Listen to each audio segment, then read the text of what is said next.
Hello guys, welcome to the my channel the doctors lecture. और आज हम बात करने वाले हैं डेवलपमेंट ऑफ नर्वस सिस्टम की। लास्ट वीडियोस के अंदर हमने देखा था क्लासिफिकेशन ऑफ नर्वस सिस्टम। हमने स्ट्रक्चरली भी देख लिया और फंक्शनली भी क्लासिफिकेशन देख लिया। अब हम बात करते हैं डेवलपमेंट की। तो डेवलपमेंट से पहले हम ये देख लेते हैं कि फॉर्मेशन ऑफ नर्वस सिस्टम कैसे होता है या फॉर्मेशन पूरे बॉडी का कैसे होता है। क्योंकि यहाँ पर हम पूरी फर्टिलाइजेशन प्रोसेस नहीं देखेंगे, लेकिन हम सुपरफिशियली यहाँ पर जरूर देखेंगे कि कैसे पूरी बॉडी का फॉर्मेशन होता है। तो सबसे पहले क्या होता है, at 14 day of pregnant women के अंदर 14 डे पर क्या होता है, एलएच सर्ज होता है। एलएच सर्ज के कारण क्या होता है, यहाँ पर ओवम का रिलीज होता है। अगर ये कोई एक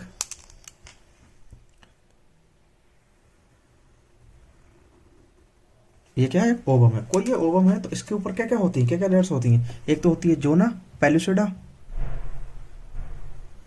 ये होती है जोना पेलिसिडा। जोना पेलिसिडा के ऊपर और बहुत सारी सेल्स होती हैं। क्या क्या कहलाती हैं, कोरोना रेडिएटा। मैं बहुत कम बना रहा हूं यहाँ पर, कोरोना रेडिएटा। अंदर क्या है, ओवम। तो ये क्या है, ओवम। ओवम ये क्या है, जोना पेल्यूसिडा। ये क्या, ये सेल्स कितनी है, ब्लू कलर में। ये है कोरोना रेडिएटा।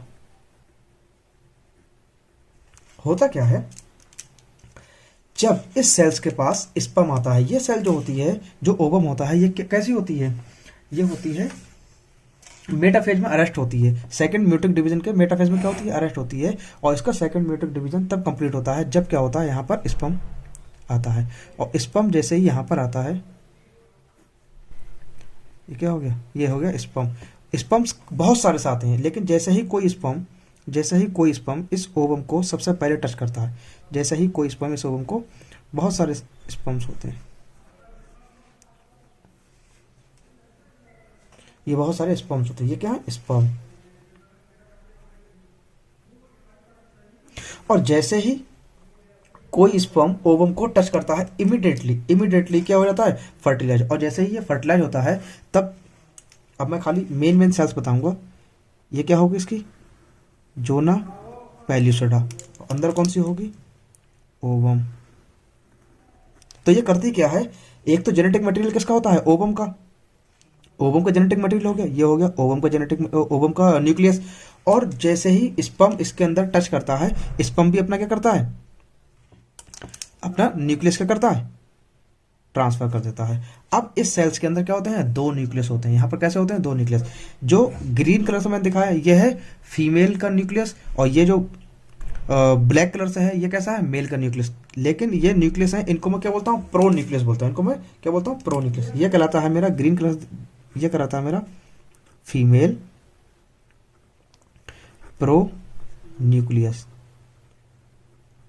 और जो ब्लैक कलर में है, ये कहलाता है मेरे पास मेल प्रो न्यूक्लियस। अब इसके बाद क्या होता है, ये तो बात हुई। इसके बाद क्या होता है, ये जो दो न्यूक्लियस होते हैं, ये क्या करते हैं, फ्यूज हो जाते हैं। ये क्या होते हैं, फ्यूज हो जाते हैं। और जब ये फ्यूज होते हैं, तब एक डिप्लॉयड न्यूक्लियस का फॉर्मेशन करते हैं। कैसा, डिप्लॉयड न्यूक्लियस का। एक तो हो गया ये ग्रीन कलर का, एक हो गया ये क्या होते हैं, फ्यूज हो जाते हैं। इस तरीके से क्या होते हैं, फ्यूज हो जाते हैं। ये हो जाएंगे फ्यूज। अब ये जो न्यूक्लियस कहलाता है, ये कहलाता है डिप्लॉयड न्यूक्लियस। कैसा न्यूक्लियस कहलाता है, डिप्लॉयड न्यूक्लियस।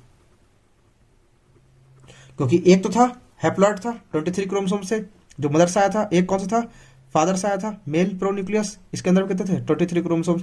आप कितने हो गए, 46 क्रोमोसोम्स। ये कैसा हो गया, डिप्लॉयड न्यूक्लियस। और जैसे ही डिप्लॉयड न्यूक्लियस बनता है, और डिप्लॉयड न्यूक्लियस बनने के बाद ये पूरा क्या होता है, ये तो हुआ फॉर्मेशन हो रहा है। और ये मैं बना रहा हूं यहां पर एक diploid nucleus, single cell with diploid nucleus, single cell with diploid nucleus. ये हो गया इसका न्यूक्लियस, डिप्लॉयड न्यूक्लियस। अगर ये डिप्लॉयड न्यूक्लियस है और सिंगल सेल है, इसको क्या बोलता हूं मैं, single cell with diploid nucleus. It is called as zygote. ये क्या कहलाता है? जायगोट। अब इस जायगोट के अंदर क्या होते हैं? डिविजन्स होते हैं। इस जायगोट के अंदर क्या होता है? डिविजन्स होते हैं। और जब इसके अंदर डिविजन्स होते हैं तो इस सेल का क्या होता है? डिवीजन। और डिवीजन के बाद में ये सेल पहले क्या होती है? 2 सेल स्टेज में, फिर होती है 4 में, फिर मल्टीपल स्टेज में क्या होती है? चेंज होती रहती है। ये तो क्या हुआ? इनिशियली पहले क्या होगी? 2 cell stage, 1 cell, 2 cell, 2 cell stage, इसका न्यूक्लियस अलग, इसका न्यूक्लियस अलग। इसके बाद में ये 4 सेल स्टेज में पहुंचती है।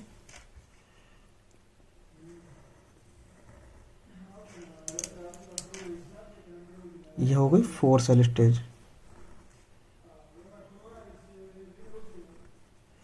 सबके न्यूक्लियस। तो ये क्या होगी? 2 सेल स्टेज। ये हो गई 4 सेल स्टेज। ये जो स्टेज हैं, जो 2 सेल स्टेज और 4 सेल स्टेज होती है, क्या होती है? यहाँ पर रैपिडली डिविजिंग सेल्स होती है। यहाँ पर क्या होती है? रैपिडली डिवाइडिंग सेल्स होती हैं। ये कैसे होती है? Rapidly dividing cell. इसीलिए इन दोनों सेल्स को, या इनको जो सेल्स होती हैं, इनको बोलता हूँ ब्लास्टुला। इस स्टेज को क्या बोलता हूँ मैं? ब्लास्टुला। ब्लास्टुला। और जब ब्लास्टुला के अंदर, जैसे ही ब्लास्टुला के अंदर सेल्स की जो सेल का जो काउंट होता है वो 8 to 16 होता है। जब कितना होता है? 8 to 16। अब इस ब्लास्टुला के अंदर क्या होगा? फर्दर डिवीजन होगा। डिवीजन तो अभी नहीं रुका है, तो इसके अंदर फिर डिवीजन होगा। और इसका डिवीजन होने के बाद में जब इसके अंदर जो सेल का काउंट है वो कितना हो जाएगा? 8 to 16। 1 2 3 4 5 8। ये कितने हो गए? 8 सेल स्टेज। इस 8 सेल स्टेज से लेकर 16 सेल स्टेज तक की कंडीशन को हम क्या बोलते हैं? मॉर्यूला। इसको हम बोलते हैं मॉर्यूला। और मॉर्यूला के बाद में क्या होता है? इस सेल के अंदर क्या होता है? डिफरेंशिएशन होना शुरू होता है। और मॉर्यूला के बाद में इस सेल के अंदर क्या होता है? डिफरेंशिएशन। और डिफरेंशिएशन जब इसके अंदर होता है तब ये सेल क्या होती है? अंदर का जो इसका मास है, ये जो सेल्स हैं वो कुछ इस तरीके से डिवाइड होती हैं कि कुछ सेल्स तो क्या होती हैं? पेरीफेरी पर। कुछ सेल्स कैसे पाई जाती हैं? पेरीफेरी पे। कुछ सेल्स क्या होती हैं? पेरीफेरी। और कुछ सेल्स जो होती हैं वो अंदर इनसाइड आ जाती हैं। कुछ आ जाती हैं पेरीफेरी पर, कुछ होती हैं इनसाइड। जो पेरीफेरी पे पहुंचती हैं उनको बोलता हूं outer cell mass. Outer cell mass. और जो इनसाइड जो होती हैं इनको बोलता हूं इनर सेल मास। ये क्या कहलाती हैं? Inner cell mass. और जो आउटर पर होती हैं वो क्या कहलाती हैं? Outer cell. ये वाली कैसे कहलाती हैं? Outer cell mass. इसके बाद क्या होता है? ये जो आउटर सेल्स मास होता है, ये जो आउटर सेल्स मास होता है, जैसे ही इसके अंदर फिर क्या होता है? प्रोलिफिकेशन होता है। और प्रोलिफिकेशन के बाद में क्या होता है? ये फ्लूइड फिल्ड कैविटी को उसमें चेंज हो जाता है। ये किस में चेंज होता है? फ्लूइड फिल्ड कैविटी के अंदर। और जब फ्लूइड फिल्ड कैविटी के अंदर चेंज होता है उसका रीजन होता है कि इसकी जो जोना पैलिसोडा है, जो रेड कलर की जो लेयर है, जो मेम्ब्रेन है, ये क्या होती है? डिसॉल्व होती है। और जब ये सेल डिसॉल्व होती है तब इसके अंदर क्या होता है? फ्लूइड का एक्युमुलेशन हो जाता है, फ्लूइड फिल्ड हो जाती है। और फिर जब जोना पैलिसोडा डिसॉल्व होती है, जोना पैलिसोडा डिसॉल्व होती है, और जो इनसाइड का जो मास है, ये तो कौन सेल्स हो गई? ये तो हो गए पेरिफेरल सेल्स। इसको बोलते हैं आउटर सेल मास। और कुछ सेल्स क्या होती हैं? जो इनर सेल मास था वो क्या होता है? वो एक पर्टिकुलर पोल पर क्या होता है? एक पर्टिकुलर पॉइंट पर क्या होता है? अटैच हो जाता है। एक पर्टिकुलर पॉइंट पर क्या होता है? अटैच हो जाता है। और बाकी जो स्पेस होता है उसके अंदर क्या होता है? फ्लूइड फिल्ड हो जाता है। ये क्या होता है? फ्लूइड फिल्ड हो जाता है। तो मैं दिखा देता हूं यहाँ क्या क्या है। ये तो मेरा क्या हो गया? Outer cell mass. Outer cell mass, outer cell mass. जो ब्लैक कलर से यहां दिखा है ये क्या है? Inner cell mass. Inner cell mass. ये क्या है? फ्लूइड। ये क्या है? डिजेनरेटिंग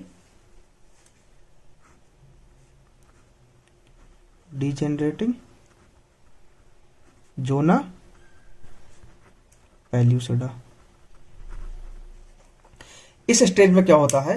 इसको बोलता हूं, जब भी कोई सेल्स के अंदर फ्लूइड फिल्ड कैविटी होती है, जब भी इस सेल के अंदर क्या होती है? फ्लूइड फिल्ड कैविटी होती है, तब इसी सेल्स को मैं यहां अलग फिर बना रहा हूं, इसको बोलता हूं ब्लास्टोसिस्ट। और इस ब्लास्टोसिस्ट के अंदर होता क्या है? ये मैं इधर बना रहा हूं ब्लास्टोसिस्ट।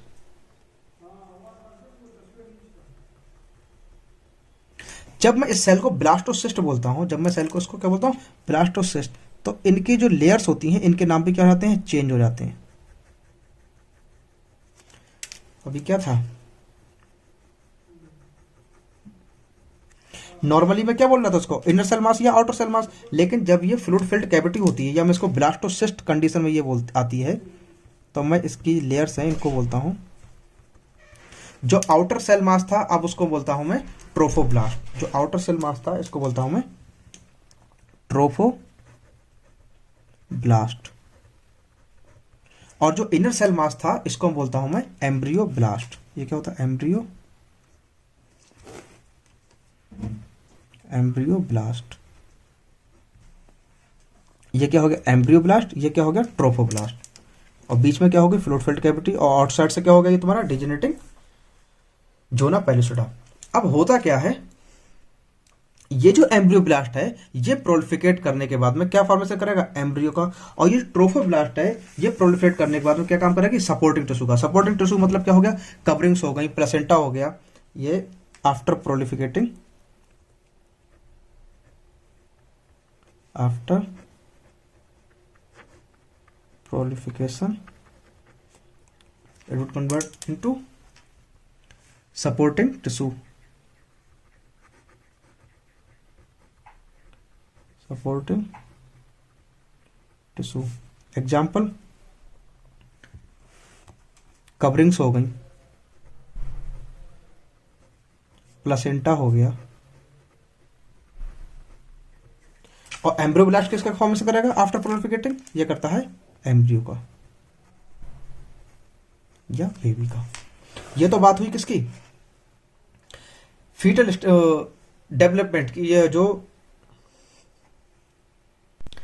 ये तो बात हुई किसकी, सिंगल सेल जाइगोट के अंदर जो डिफरेंशिएशन होता है, जो डेवलपमेंट होता है। सिंगल सेल जाइगोट के अंदर डिफरेंशिएशन हुआ, ब्लास्टुला स्टेज बनी, ब्लास्टुला के बाद मॉरुला स्टेज, मॉरुला के बाद में क्या हुआ, सेल्स का जो फॉर्मेशन हुआ, उसमें क्या हुआ, सेल का डिवीजन हो गया, आउटर सेल मास बना, इनर सेल मास बना, और जब इसके अंदर जब जोना पेलिसोडा का क्या होता है, डिग्रेडेशन होता है, उसके बाद में क्या होता है, इसके अंदर फ्लूइड फिल्ड हो जाता है, और फ्लूइड फिल्ड कैविटी क्या बोलता हूं मैं, ब्लास्टोसिस्ट। अब इस ब्लास्टोसिस्ट को बोलता हूं, इसको बोलता हूं, इस पूरी सेल को क्या बोलता हूं मैं, ब्लास्टोसिस्ट। इस पूरी सेल्स को बोलता हूं ब्लास्टोसिस्ट।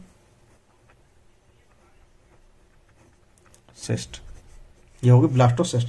इस ब्लास्टोसिस्ट के बाद में होता क्या है, ये जो आउटर सेल्स, ये ट्रोफोब्लास्ट सेल्स हैं, ये ट्रोफोब्लास्ट सेल्स के अंदर कुछ सेल्स का फॉर्मेशन होता है, फिंगर लाइक प्रोसेस का फॉर्मेशन होता है, और ये फिंगर लाइक प्रोसेस जो बनते हैं ये बनते हैं जनरली पोल्स पर, और जनरली उसी पोल्स पर बनते हैं जिस पोल्स पर क्या होता है, एम्ब्रियोब्लास्ट। जैसे जो डीजेनरेटिंग, इसको तो मैं अब नहीं दिखा रहा हूं जोना पेलिसोडा को। अब होता क्या है इसके बाद में, इसके नेक्स्ट कंडीशन है यहां पर, ये जो ट्रोफोब्लास्ट सेल्स होती हैं, ये ट्रोफोब्लास्ट सेल्स,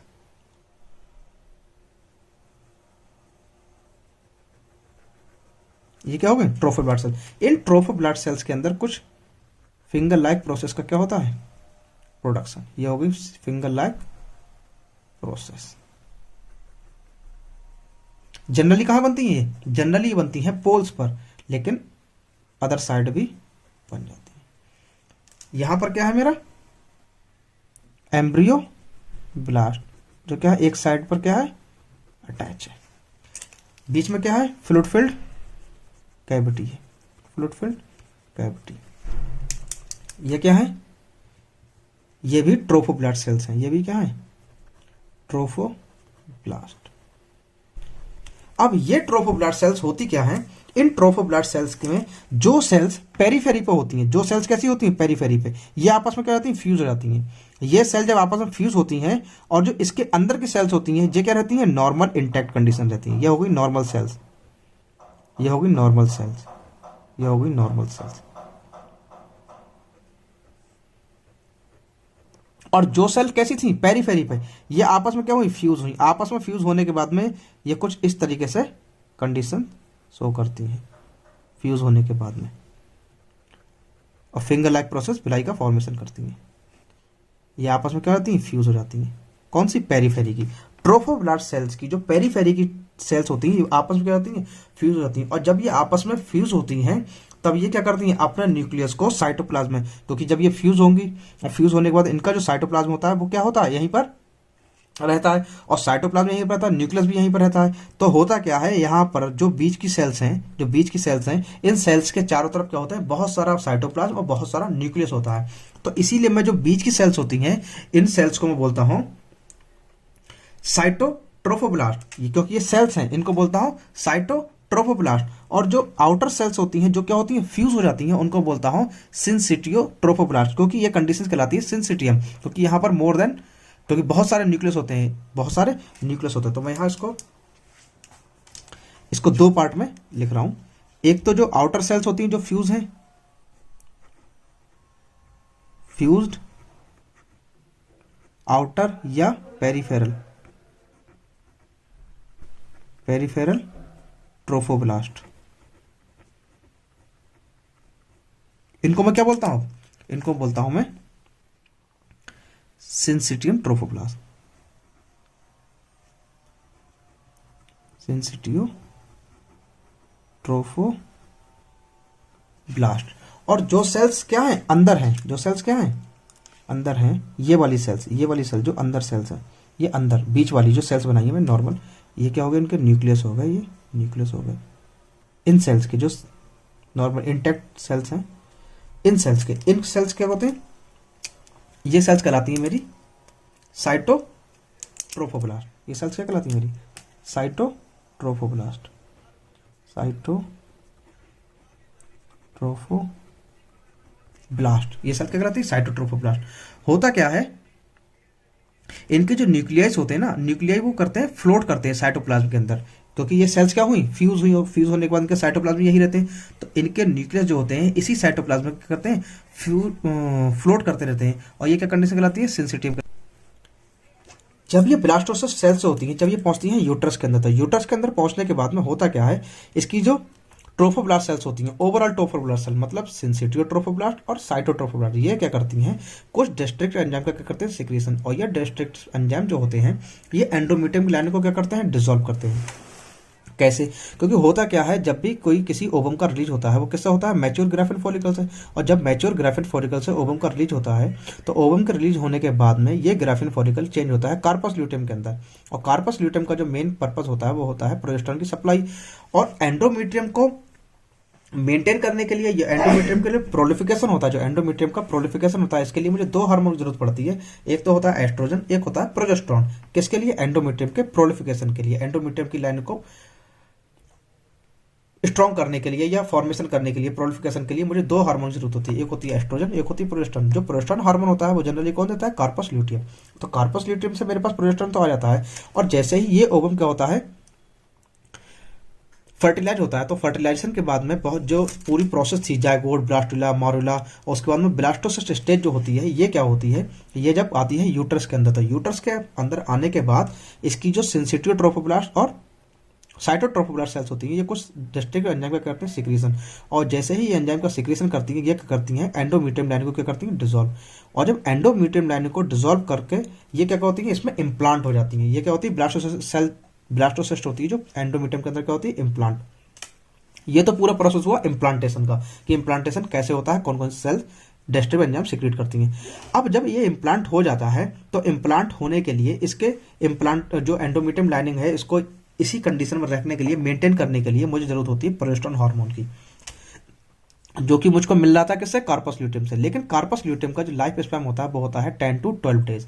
कार्पस ल्यूटियम का 10 to 12 डेज के बाद में कार्पस ल्यूटियम क्या होती है, डिसॉल्व हो जाती है। कार्पस ल्यूटियम क्या होती है, डिजेनरेट हो जाती है। और जब कार्पस ल्यूटियम डिजेनरेट होती है तो क्या होता है, बॉडी के अंदर प्रोजेस्टेरोन हार्मोन का जो लेवल है वो वेरी रैपिडली क्या होता है, डिक्लाइन होता है, बहुत बहुत तेजी से डिक्लाइन होता है इसके अंदर। और जब प्रोजेस्टेरोन हार्मोन का क्या होता है, डिक्लाइनेशन होता है, तब ये क्या करती है, जो एंडोमीट्रियम लाइनिंग होती है इसको क्या करती है, डिसॉल्व कर देती है। क्योंकि इस एंडोमीट्रियम लाइनिंग को मेंटेन करने के लिए हार्मोन की जरूरत होती है, वो होता है प्रोजेस्टेरोन। क्योंकि यहाँ प्रोजेस्टेरोन हार्मोन ही नहीं होता, तो ये एंडोमीट्रियम लाइनिंग क्या होती है, डिसॉल्व हो जाती है। और जो सारा एंडोमीट्रियम लाइनिंग होती है, ब्लास्टोसिस्ट होता है, ये क्या होता है, फ्लो हो जाता है। इसी प्रोसेस को मैं बोलता हूँ मेंस्ट्रुएशन फ्लो, इसको हम मैस्ट्रुएशन भी बोलते हैं। अगर ये तो प्रोसेस जनरली तब होती है जब क्या होता है, यहाँ पर फर्टिलाइजेशन नहीं होता। लेकिन जब यहाँ पर फर्टिलाइजेशन हो जाता है तब होता क्या है, इसकी जो साइटोट्रोफोब्लास्ट सेल्स होती हैं, कौन सी, साइटोट्रोफोब्लास्ट, मतलब जो सेल्स बीच की होती हैं, ये साइटोट्रोफोब्लास्ट सेल्स होती हैं, ये कुछ हार्मोन्स का रिलीज करती हैं। ये हार्मोन्स कौन सा होता है, ये होता है HCG। ये HCG हार्मोन का इंपॉर्टेंस क्या होती है, ये HCG हार्मोन जो होता है वो सिग्नल भेजता है किसके पास, कार्पस ल्यूटियम के पास। कार्पस ल्यूटियम के पास जो सिग्नल जाते हैं वो ये जाते हैं कि अब इस समय यूट्रस के अंदर ब्लास्टोसिस्ट सेल्स हैं। अगर ब्लास्टोसिस्ट सेल्स हैं, अगर प्रोजेस्टेरॉन का हार्मोन लेवल क्या हुआ, कम हुआ, तो ये क्या होगा, यहाँ पर डिस्ट्रक्शंस हो जाएंगे, खराबी आएगी। तो ये क्या करता है HCG, एक तो सिग्नल भेजता है, दूसरा काम क्या करता है, इस कार्पस ल्यूटियम के अंदर क्या करता है, प्रोलिफिकेशन कराता है। ये क्या करता है, प्रोलिफिकेशन कराता है। और जब इस कार्पस ल्यूटियम के अंदर प्रोलिफिकेशन कराता है तो कार्पस ल्यूटियम के अंदर प्रोलिफिकेशन, ये तो हो गई मेरी कार्पस ल्यूटियम, और कार्पस ल्यूटियम के पास क्या आया, HCG। HCG ये कहां से आया, फ्रॉम साइटोट्रोफोब्लास्ट सेल्स, साइटोट्रोफोब्लास्ट। इसने क्या कराया, कार्पस ल्यूटियम के अंदर प्रोलिफिकेशन कराया। अब प्रोलिफिकेशन करने के बाद ये जो सेल्स हुई, इसको बोलता हूं कार्पस ग्रेविडियम। ये कार्पस ग्रेविडियम क्या करती है, हायर अमाउंट में प्रोजेस्टेरॉन का सीक्रेशन करती है, क्योंकि मुझे अब प्रोजेस्टेरॉन की अमाउंट क्या चाहिए, ज़्यादा चाहिए। मुझे प्रोजेस्टेरॉन के अमाउंट को ज़्यादा क्यों चाहिए, यहाँ मुझे वैस्कुलर सप्लाई ज़्यादा चाहिए, क्योंकि जब तक जो एंडोमेट्रियम लाइनिंग है वो हाईली वैस्कुलर नहीं होगी तो उसका क्या है, सपोर्ट एक तरीके से नहीं रख पाएगी। तो यहाँ क्या होता है, मुझे प्रोजेस्टेरॉन की अमाउंट भी ज़्यादा चाहिए। तो प्रोजेस्टेरॉन की अमाउंट को ज़्यादा के लिए क्या होता है, ये कार्पस ग्रेविडियम होता है, ये रिलीज करता है हाई अमाउंट में progesterone, release progesterone in higher amount. और ये प्रोजेस्टेरॉन जब होता है, जब कहा जाता है एंडोमेट्रियम के अंदर, ये यूट्रस के अंदर, तब ये करता है उसकी एंडोमेट्रियम लाइन को करता है, मेंटेन करता है। ये जो इम्प्लांटेशन होता है ब्लास्टोसिस्ट का, इसकी एक पर्टिकुलर साइट होती है यूट्रस के अंदर, और ये साइट जो होती है वो जनरली क्या होती है, ये होती है पोस्टीरियर और सुपीरियर वाल ऑफ यूट्रस। अगर मेनली मैं बात करता हूं, मेनली तो superior upper part of uterus पर, superior upper part of uterus पर। और ये होता क्या है, 1 से 2 दिन लेती है, क्या करती है, डाइजेस्ट करने के लिए एंडोमेट्रियम की लाइनिंग को, ताकि इम्प्लांटेशन हो सके। ये तो बात हुई इम्प्लांटेशन के साथ साथ की पोजिशन क्या होती है। अगर यूट्रस के अलावा कहीं और इम्प्लांटेशन हो जाता है तो इसको मैं बोलता हूं एक्टोपिक प्रेगनेंसी, इसको बोलता हूं एक्टोपिक प्रेगनेंसी। और क्या हुआ, जब ये प्रोजेस्टेरॉन हाई अमाउंट में आ जाता है तो ये करता है, इम्प्लांटेशन ठीक हो जाता है, और उसके साथ साथ ये HCG करता क्या है, कार्पस ल्यूटियम को कार्पस ग्रेविडियम में चेंज कराता है। और यहां से जो ट्रोफोब्लास्ट सेल्स होती हैं, जो ये कब तक निकलता है, ये इससे कब तक निकलता है, ये तब तक निकलता है जब तक खुद कार्पस, जो खुद ट्रोफोब्लास्ट सेल्स जो होती हैं, जो ब्लास्टोसिस्ट सेल्स हैं, ब्लास्टोसिस्ट सेल्स की जो ट्रोफोब्लास्टिक टिश्यू हैं, वो कैपेबल हो जाते हैं खुद का एस्ट्रोजन और प्रोजेस्टेरॉन रिलीज करने के लिए। इस कब तक निकलता है, release progesterone in higher amount until the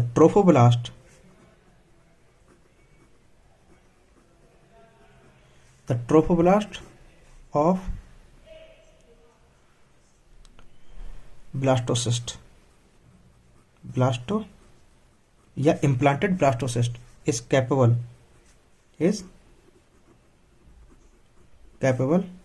of releasing its own estrogen and progesterone. इसके बाद क्या होता है, ये क्या होता है, then start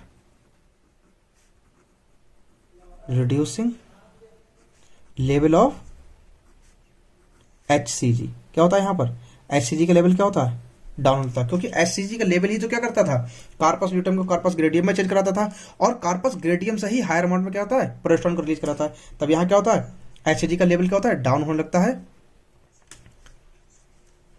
then maternal corpus gravidum is degenerate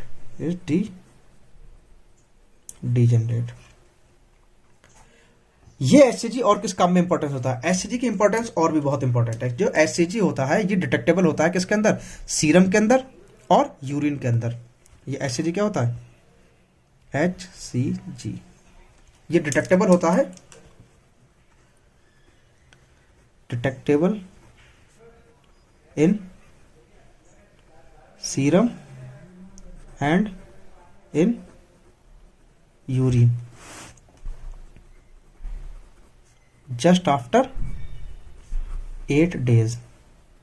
8 days या अप्रोक्सीमेटली अगर वैल्यू ले लूं, अप्रोक्सीमेटली ये होता है 10 डेज के अंदर। अगर एचसीजी की अमाउंट यूरिन के अंदर या सीरम के अंदर क्या है, ज्यादा है नॉर्मल कंसंट्रेशन से, तो ये क्या डिटेक्ट करती है? ये प्रेगनेंसी को डिटेक्ट करती है। और जो जनरली जो किट्स आती हैं, जो प्रेगनेंसी डिटेक्ट करती है, वो जनरली क्या होती है? एचसीजी को ही डिटेक्ट करती हैं। ये जो पूरी बात हुई, ये बात हुई मेरी फर्स्ट वीक ऑफ डेवलपमेंट की, क्योंकि अभी 8 to 10 डेज ही हुए हैं, तो इसको बोलता हूँ, इसको काउंट करता हूँ फर्स्ट वीक ऑफ डेवलपमेंट। तो फर्स्ट वीक ऑफ डेवलपमेंट में क्या करता हूँ मैं?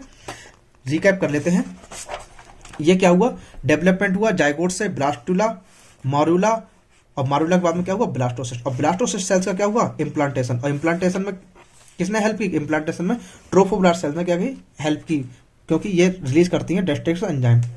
और आफ्टर इम्प्लांटेशन, जब इम्प्लांटेशन हो जाता है, इम्प्लांटेशन के बाद जब कार्पस ल्यूटेम क्या होता है? डिजेनरेट होता है, डिजेनरेट की कंडीशन होता है, तो ये ट्रोफोब्लास्ट, कौन सी? साइटोट्रोफोब्लास्ट सेल्स क्या रिलीज करती है? एचसीजी। और जब एचसीजी का रिलीज करती है तो ये क्या करती है? सबसे पहला काम करती है, कार्पस ल्यूटेम को कार्पस ग्रेविडम में चेंज करती है। कार्पस ल्यूटेम को कार्पस ग्रेविडम में चेंज करती है, और कार्पस ग्रेविडम से हायर अमाउंट में क्या करती है? प्रोजेस्टेरोन को रिलीज करती है। ये काम भी किसका होता है? एचसीजी का।